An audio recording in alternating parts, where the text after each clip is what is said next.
অভিন্ন দেওয়ানি বিধি বাতিল করো, বিতর্কিত ইউসিসি বাতিল করো, বিতর্কিত অসম দেওয়ানি বিধি বাতিল করো, বিতর্কিত অভিন্ন দেওয়ানি বিধি বাতিল করো, বিতর্কিত অভিন্ন দেওয়ানি বিধি আমরা মানছি না,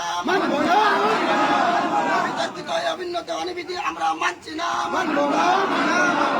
ধর্মের উপর আঘাত করে এই অভিন্ন দেওয়ানি বিধি বলবৎ মানছি না, মানবো না, ধর্মের উপর আঘাত করে এই অভিন্ন দেওয়ানি বিধি বলবৎ করা মানছি না, মানবো না।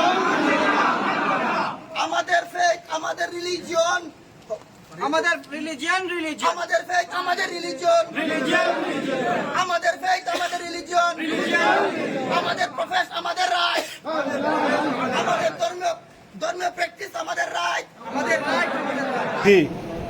অতি সম্প্রতি আসাম বিধানসভায় ইউনিফর্ম সিভিল কোড পাশ করা হয়েছে।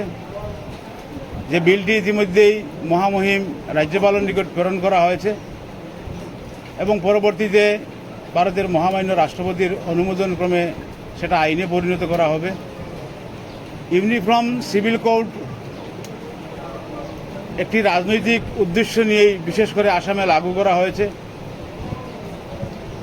সরকারে বিভিন্ন বক্তব্যে আমরা বিগত বিধানসভা নির্বাচনের পূর্বে আমরা দেখেছি আসামের মাননীয় মুখ্যমন্ত্রী তিনি বলেছেন যে যদি আসামে পুনরায় আমাদের সরকার প্রতিষ্ঠিত হয় তাহলে আমরা আসামে ইউসিসি লাগু করব এবং তার সেই নির্বাচনী কথা অনুযায়ী কোনো রাজনৈতিক দলের সঙ্গে, কোনো ধর্মীয় সংগঠনের সঙ্গে বা বিশেষ সাংবাদিক বুদ্ধিজীবী মানুষের সঙ্গে আলোচনা না করেই প্রথম অধিবেশনেই ইউসিসি বিল উত্থাপন করা হয়েছে এবং সংখ্যাধিক্যের ভিত্তিতেই সেই বিল সেই অধিবেশনে পাশ করে অনুমোদনের জন্য প্রেরণ করা হয়েছে।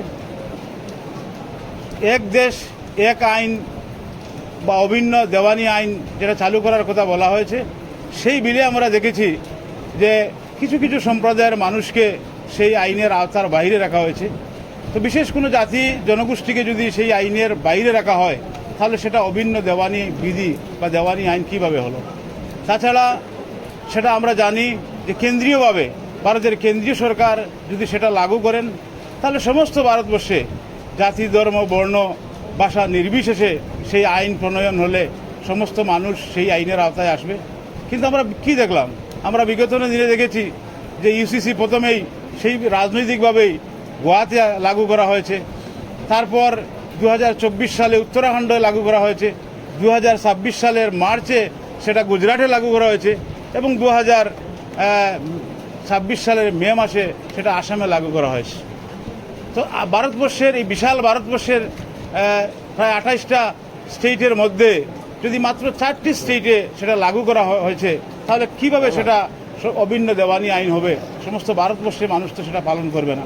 তো আমরা যে আইনের মধ্যে বিভিন্ন ধরনের সংস্থান রাখা হয়েছে, আমাদের বিবাহ সম্বন্ধে, মিরাস বা উত্তরাধিকার সম্বন্ধে, ওসিয়ত সম্বন্ধে, বিবাহ বিচ্ছেদ ইত্যাদি নিয়ে যেটা আমরা শরিয়া আইন অনুযায়ী যে প্রচলিত আইন আমাদের মধ্যে ছিল সেটার সঙ্গে বর্তমান যে ইউসিসি আইনে যে আইনের সংস্থান রাখা হয়েছে সেটা আমাদের অনেকটা ক্ষেত্রে মতপার্থক্য হবে চিরাচরিতভাবে।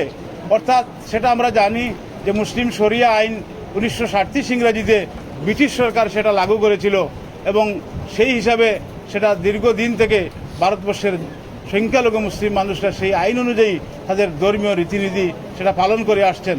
হঠাৎ করে সেটাতে যদি এই ধরনের কোনো বাধার সৃষ্টি হয়, মতপার্থক্যের সৃষ্টি হয়, তাহলে সরকার একদিন বলবে যে দেশের নাগরিক হিসেবে আমরা সেই আইনকে মানছি না। আজকে শরীয়তের যে সমস্ত আইন রয়েছে, বিবাহ রয়েছে, উত্তরাধিকার রয়েছে, ওসিয়ত রয়েছে, সেক্ষেত্রে সরকারের বিধান মানতে গিয়ে আমাদের শরীয়তের সঙ্গে আমাদের সেটা মতপার্থক্য সৃষ্টি হবে। সেই হিসাবে আমরা এই আইনের বিরোধিতা করছি। আমরা মহামহিম রাজ্যপালের নিকট সেই আইনকে প্রত্যাহার করার জন্য, সেই আইনকে পুনরায় বিধানসভায় ফেরত পাঠানোর জন্য আমরা দাবি জানাচ্ছি। মহামান্য আসাম ভারতবর্ষের রাষ্ট্রপতির কাছে সেই আইনকে বাতিল করার দাবি জানাচ্ছি এবং বিশেষ করে ধর্মীয় যে সমস্ত নেতৃবর্গ রয়েছেন তাদের সঙ্গে আলোচনা করে এটা সর্বসম্মতভাবে সেই যদি আইন প্রণয়ন করা হয় তাহলে আমাদের কোনো আপত্তি নেই, যেখানে ধর্মের সাথে কোনো ধরনের কন্ট্রাডিকশন যাতে না থাকে। ভারতবর্ষের সংবিধানের অনুচ্ছেদ 25 এবং 26 আমাদের ফ্রিডম অফ রিলিজিয়ন, আমাদের ধর্মের যে অধিকার দেওয়া হয়েছে, আমি মনে করি এই আইন যদি পাশ করা হয় তাহলে ভারতের সংবিধানে সেই অনুচ্ছেদকে লঙ্ঘন করা হবে, ভারতবর্ষের সেই সংবিধানকে অবমাননা করা হবে। সুতরাং আমরা আজকে একটা প্রতিবাদী কার্যসূচি আমরা হাতে নিয়েছি। সমস্ত বরাক উপত্যকার আজকে আমাদের যে সমস্ত ধর্মীয় সংগঠনের প্রধানরা রয়েছেন, সংখ্যালঘু বুদ্ধিজীবী যারা রয়েছেন, তারা একটা কার্যসূচি হাতে নিয়েছেন যে আমরা আজকে এই বিলের বিরোধিতা করে কালো বেইজ পরিধান করে আমরা সরকারের এই আইনকে প্রত্যাহারের আমরা দাবি জানাবো। আমরা সেই কার্যসূচি আজকে আমরা এখানে পালন করলাম। এখানে বিভিন্ন এলাকা থেকে আমাদের এখানে অনেক লোকরা এখানে সমবেত হয়েছেন। আমরা সম্মিলিতভাবে এই আইনের বিরোধিতা করছি এবং সেই আইন প্রত্যাহারের দাবি জানাচ্ছি। দর্শক মণ্ডলী, আপনারা জানেন আমরা ভারতবর্ষের মধ্যে বাস করি এবং এই ভারতবর্ষের মধ্যে জাতি, ধর্ম, বর্ণ নির্বিশেষে প্রত্যেকটা সম্প্রদায়কে তাদের ধর্ম পালনের অধিকার দেওয়া হয়েছে এবং যেটা article 25 of Indian constitution, article 26 of Indian constitution, article 27, 28 and 29 এবং বলা হচ্ছে আর্টিকেল 14, যেখানে বলা হচ্ছে ভারতের প্রত্যেকটা মানুষ তার ধর্মকে তার নিজের মতো প্রফেস করতে পারবে। মৌলিক অধিকারে বলা হয়েছে। আবার বলা হয়েছে ভারতের প্রত্যেকটা মানুষ তাদের ধর্মীয় প্র্যাকটিস তারা মৌলিক অধিকার হিসেবে করতে পারবে। এবং আরো বলা হয়েছে এই যে ভারতবর্ষের মৌলিক অধিকারের ঊর্ধ্ব সংবিধানে আরো কিছু রয়েছে, যেগুলো হলো basic structure of Indian constitution. এই যে মৌলিক অধিকারকে বেসিক স্ট্রাকচার অফ ইন্ডিয়ান কনস্টিটিউশনে অন্তর্ভুক্ত করা হয়েছে, যেখানে বলা হয়েছে যদি কোনো political party, any kind of political party, any name of political party, they come in power, they have no right to touch in the basic structure of Indian constitution, যেটা সুপ্রিম কোর্টে তিনবার নিষেধ করা হয়েছে। অথচ আমরা দেখছি কিনা এই বেসিক স্ট্রাকচার মৌলিক কাঠামোরে ভঙ্গ করে বর্তমানে আমাদের সরকার এই যে ইউসিসি, ইউনিফর্ম সিভিল কোড, অভিন্ন দেওয়ানি বিধি বা দেওয়ানি বিধি তিনি গতদিন বিধানসভায় পাস করেছেন। উনি বলেছেন যে এটা নির্দেশাত্মক নীতি, ডাইরেক্টিভ প্রিন্সিপল।